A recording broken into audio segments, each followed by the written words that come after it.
Okay, I think I'm gonna get in trouble for this one, but wanted to share my opinion with you anyway. And that is, today what I wanna do is I wanna talk about the newly announced Canon C50. And I've gotta be honest with you, it just got announced by Canon. There's been a lot of information that's come out, and I hate to say it, I'm really sorry to say it, but I'm just not really that impressed with what this camera brought to the table compared to what it could have brought to the table.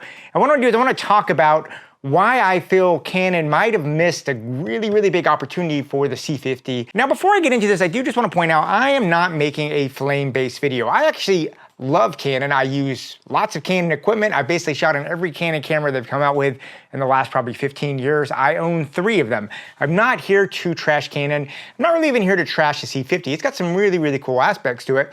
But I do want to point out, as a filmmaker, in the filmmaker community, just where I think Canon kind of missed an opportunity that could have really elevated a prosumer kind of cinema level camera like this, and why I wish they had gone that way and not the way they went with the C50. I also want to point out that everything I'm saying here, these are my own personal kind of perspectives and opinions. If you are someone out there that is really excited about the C50, I don't want to invalidate that. You should be excited. It's a really cool camera. So please don't think I'm sitting here trying to tear down your love of this camera. I'm just, as someone who makes money every day from Canon cameras and has done so for 20 years, I just want to, this is just about my perspective and opinions on what this camera is and isn't. I do want to start off by saying that this still is a pretty fantastic camera. I mean, the C50 does have some really cool features that I think are definitely worth celebrating and mentioning. I think the open gate option, man, that's a really nice feature to have. It's something that I would love them to see and do a firmware update on the R5C. I'm sure they won't for competition reasons.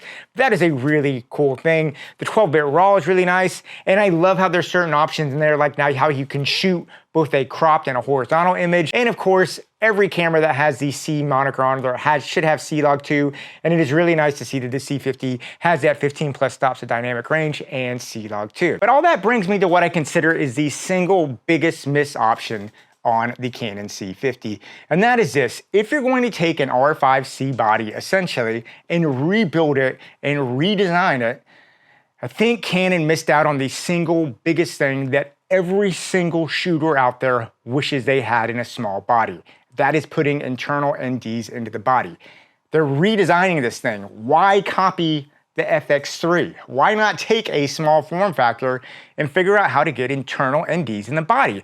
I feel like everyone out there, and tell me if I'm wrong, how many of you out there would rather have open gate and a cropping in factor, or would you rather have internal NDs? I think all of us would rather have those internal NDs. It's such a critical thing, what a professional feature all of us want in a cinema level camera. And it's just a shame now that Canon didn't find a way to incorporate that, because they went ahead and already redesigned the body anyway. I really feel it's a huge opportunity. And I do feel eventually a company is going to figure out how to get an internal ND in a small factor like this, and whoever does is just going to really come out and dominate the game, and then everyone else is going to be playing catch up for that design. I am someone that, yes, I own a bunch of cameras, Canon cameras specifically, but I shoot on Sony cameras all the time themselves. As a matter of fact, I have shot almost as much on the FX3 the last year as I have on the Canon R5C and the R5 Mark II. And while I've always really liked what I've gotten from the FX3, and while it's never let me down ever, you know, as someone that's spent hundreds of hours shooting on it, I'll be honest, I don't really like shooting on the body that much. The body has some quirks that I've just never really liked. So I understand there are a lot of filmmakers that love that FX3 form factor, but I don't. And I think it really comes down to one giant factor that it's missing, and there's some other factors, but having a camera that's a small hybrid camera that doesn't have a built-in EVF,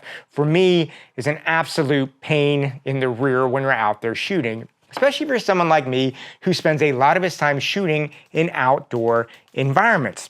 And what happens is not having that EVF really causes a lot of physical strain on your body and your eyes specifically when you're out there. You're either trying to boost up the monitor on the back all the way, or you're forced by design that you have to add an external monitor even in run-and-gun situations. For me, having a camera that doesn't have an EVF in those situations, I just don't like it. Now, When you're using video, and the C50 is a video camera, you're not going to be using the in-body EVF all the time. Heck, you may only use it a fraction of the time. But those times that you need it are going to be very, very critical. And having that extra monitor here does become super important. The other thing I like is there's just sometimes, even if I'm on a more controlled set, I just want to poke my eye in the EVF just to eliminate the noise. That's just the purest, most true way of seeing exactly what your camera is seeing. So all those are very, very practical reasons why, for me, the lack of an EVF on a body is something that you have to have some really awesome features built into the body itself that outweigh the loss of that EVF. And as it stands right now, open gate and the ability to crop and 7K, I just don't really think that outweighs the loss of this EVF when you already have it in the Canon R5C body. But I do think there's another really huge opportunity in a cinema line camera that's coming out from Canon in 2025, and that's the fact that it does not have the triple base ISO that is in the C400 and the C80. Now the C50 does have a double base ISO of 800 and 6400, but this is just for me personally what I've experienced practically on set shooting and making money from these cameras. A 6400 double base ISO is not nearly as practical as the 3200. I found myself in most professional applications, I have lighting that 3200 second base ISO is perfect. It's a really, really nice second base ISO. 6400 is it's kind of at the top edge of what really makes sense for you as a second base ISO. Then you're really having to start to bring up a lot of ND filters and stuff to get it. It's one of the things I don't like about the FX3. While it's got that incredible 12,800 kind of second base ISO, that's really impractical when you're doing like office interviews. So I just don't think that that is as good a thing. Once again, trying to copy the FX3, I didn't really think we needed to copy the FX3. I understand a lot of people that love that body, but I just felt like it missed out on what the camera could have been. All that being said, looking at what I consider the limitations, especially with the loss of the EVF and those things like that, I'm comparing the C50 here to the already existing R5C. And I have to say, I love open gate, I love C-Log 2, but for me, the loss of an EVF, and I have to say, losing the EVS versus gaining open gate and C-Log 2 does not outweigh having this form function here on this camera and actually having a true hybrid camera that if I need to do photography, I can do it with a real viewfinder, which is going to be super important, especially for photography, and that extra 45 megapixels.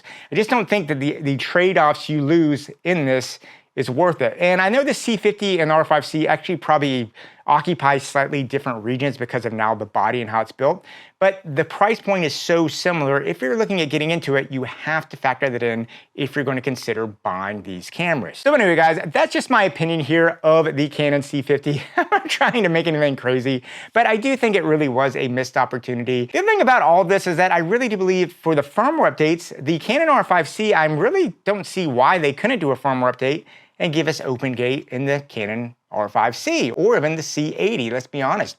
So hopefully Canon will continue to firmware update and make these cameras even more relevant. I don't think that will happen because they want to differentiate these cameras.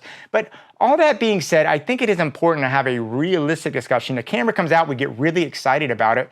That doesn't necessarily mean it's going to be right for you in your situation. Some of you, if you love that FX3 form factor, the C50 is going to be awesome and exactly what you want. Others, if you need an EVF and you need other components like the bigger megapixels or even the 8K recording, the R5C might be a better choice for you. Anyway, guys, I'd love to hear what you have to say about this. Leave me any positive notes and comments down below. And yeah, I'd rather keep on shooting. And yeah, I'll talk to you soon.